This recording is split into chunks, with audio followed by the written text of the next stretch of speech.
What's up, guys? So we haven't seen each other for a long freaking time. If you follow me on Twitter, you know what's been going on, and just, you know what, I'm just gonna do a video about the Mass Effect Legendary Edition because so many of you have asked me what I think about it, because I didn't do a reaction video or anything, and I usually do them, or at least I did in the past, so I understand the curiosity, because for a lot of you that was the main reason you followed me, was for Mass Effect. I mean, not only was I not making videos, but I honestly just didn't have a reaction to record, and I don't fake any of my videos, so I was just like, there's no point. Especially the remaster, it was like, well, yeah, we kind of all knew that it would eventually come. When they announced Mass Effect 4, that was a bit more surprising, mostly because it was like, this game's probably not going to be coming out until like 2030.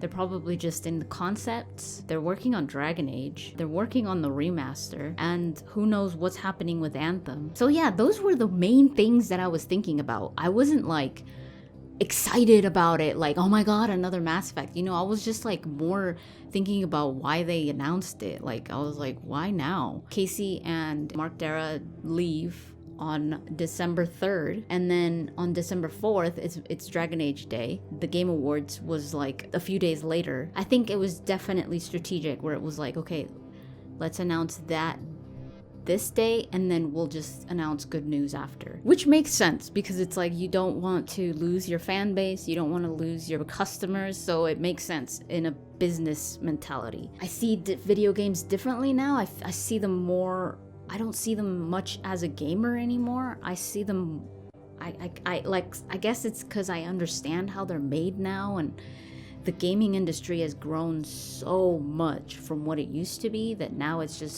it's a lucrative business, you know, it's a lucrative corporation. It's smart to invest in a lot of these companies now. And you get people investing that aren't even gamers, don't even play games, don't, you know, have nothing to do with games, because they know that it's popular and that it'll grow, you know? So now I see things more like that. Do I get excited about it anymore? You know, do I get excited about these games?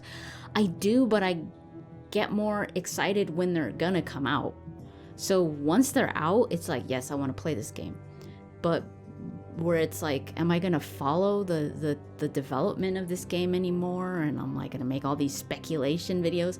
I just don't feel it anymore, because it's, I don't know, my view has changed. And I think that's one thing that I was struggling the most when it came to my YouTube channel, was like, I didn't know what I was supposed to do, because that's what my channel was always about. It was always about my excitement for these games that were coming out, and like reaction videos and speculation videos, and like anticipation videos, and like, you know, how the game was made and development, and just following games.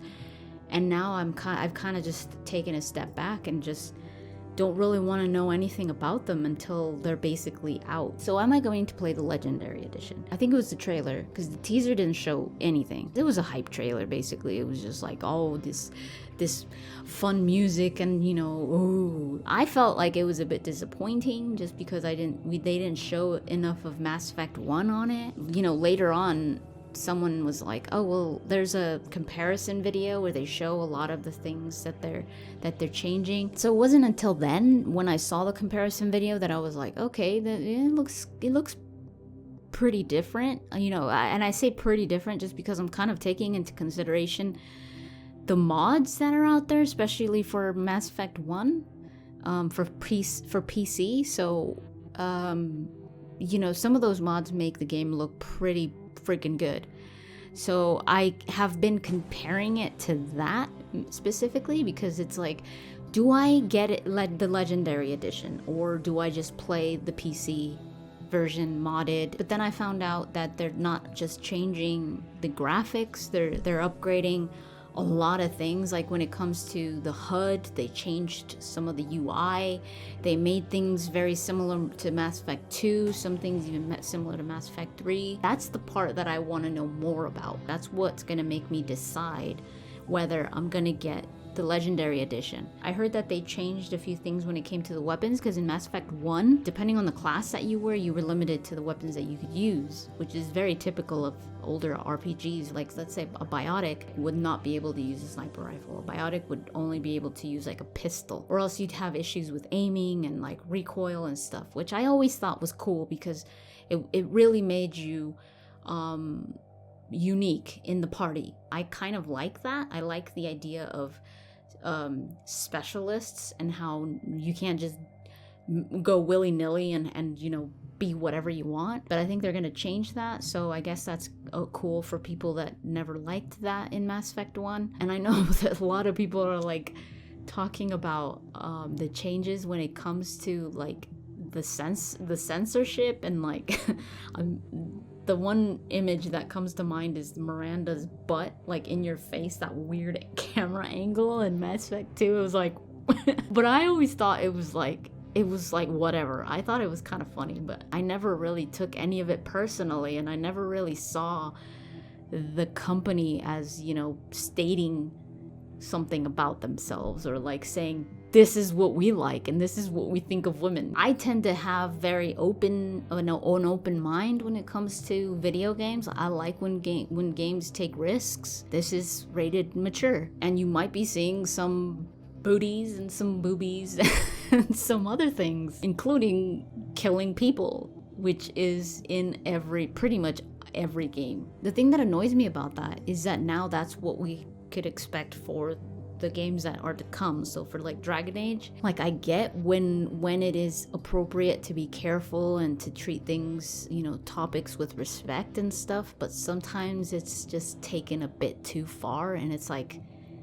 this is supposed to be a mature audience, you know? It's supposed to be, these games really aren't for kids, so that they're kind of taking a step back instead of pushing the franchise forward when it comes to the risks that they're willing to take and the stories that they're willing to talk about, and you know, the routes that they're willing to go down, where you're seeing this happen with the Legendary Edition.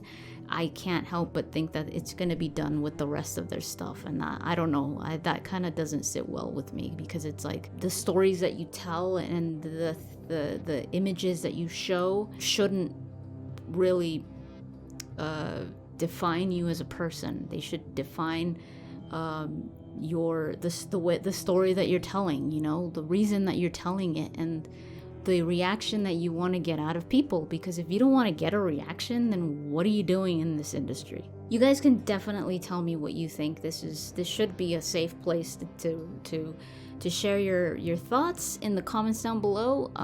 So please be respectful. I absolutely would love to know what you guys think. When it comes to Mass Effect 4, that took me off, like I said, that took me off guard. I knew immediately that it was Liara. I was talking to people on my Discord, and if you haven't joined my Discord, you definitely should, because if you want to talk to like-minded people about this stuff, people are talking about this on my Discord, so I'll have the link in the description. You know, I was like, well, what if it's between Mass Effect 1 and 2? Because there was that ice planet, and that's where they found Shepard and stuff. But then you see the Reaper. There's 2 Reapers that you could see, so it's gotta be after Mass Effect 3. That Liara finds the N7 helmet, it's like, is it another N7 soldier? It's like, it can't be. You know, why would Liara be looking for some other N7 soldier? It's obviously Shepard. The way that Mass Effect 3 ended, it could have ended in so many different ways, especially Synthesis. Like, that's the one where everything is so different that it's like, how are they gonna take all of the choices into consideration? I used to think that the ultimate ending was eventually probably going to be Synthesis. Because that's the one that could like lead, that's a future that could lead after like years later in any ending. Different ways of happening, but it would eventually happen. It doesn't look like that's the case in the trailer, because you know, you could tell in Mass Effect 3 if you chose Synthesis. I chose Control. You could see that they look, you know, there's like green in them and stuff, so you could tell that they are half synthetic. So are we supposed to pretend like Mass Effect 3 didn't happen, as happy as that would make a lot of you? We went through a lot with that game, so it's like, are they gonna retcon it? I don't think so, but I'm really curious to know what they're gonna do. What do you guys think? Like, that's one thing that I haven't been able to get out of my mind was, I mean, I have. It's not like that's all I've thought about. But like, whenever I think of Mass Effect 4, I go, what the hell are they gonna do? Like, how are they gonna make this happen? Especially if they're including Liara. It's obviously within Liara's lifespan, which is pretty big. For the people that chose synthesis. Oh yeah, we're not synthetic, just for a time being. Maybe that trailer was just like a possible intro. No, but even then, they obviously made it a point to show that this is not Andromeda. They showed that you're in the Milky Way, to show the Dead Reapers, and to show Liara, and to show the N7 helmet. I would have been happy if they just didn't touch Mass Effect anymore, especially the trilogy. Just leave that all alone already. That ended. I want Bioware to do something else. It's like a single player action RPG. It's probably EA saying, No, look, don't take risks. They want to follow trends and they want to follow franchises that are already made because they know that their money is pretty safe there. Anything different or anything new is a risk because it's like, is it gonna do well or not? It takes away the excitement from a lot of gamers, like me, because I've become very cynical when it comes to that. That it just makes things a bit dull now, you know? It kind of like, I feel like they're taking a step back when it comes to video games and like the innovation of them, and not just the way they look, but the idea of the game and the gameplay and the stories. I feel like the stories have just been taking like a step back because that's where they're afraid to take risks, because they're afraid somebody's gonna get hurt, somebody's gonna react, and oh my god, they're gonna react. Anyways, that's pretty much what I think about Mass Effect when it comes to the new news. And it's not even that new anymore.